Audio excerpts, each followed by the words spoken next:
I actually had prediabetes when I used to be closer to 300 pounds when I was practicing in a really stressful environment. And I actually wasn't involved in lifestyle, wasn't watching my diet, wasn't getting good sleep.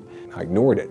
Well, ignoring it wasn't helping it. So the whole point was I began to come into an environment where I had more support. I actually wasn't working as long hours, and I began to change my lifestyle.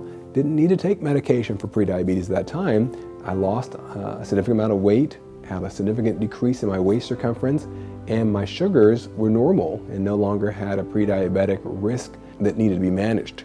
I was controlling it with lifestyle.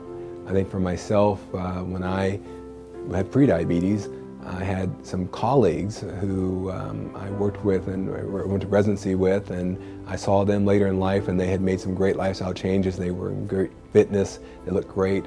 And one of my colleagues who I went to residency with, I said to him, "Wow, you look great, man. You actually used to be my size." He looked at me and said, "Man, I was never your size."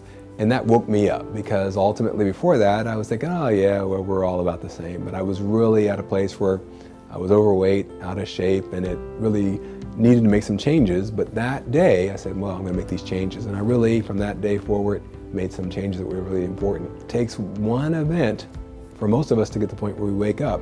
Maybe it's the death of a loved one, maybe it's the illness in a loved one. There's not one magic bullet, but I think that it is the fact that we want to make change before that magic bullet happens, because I might be the person who has a complication.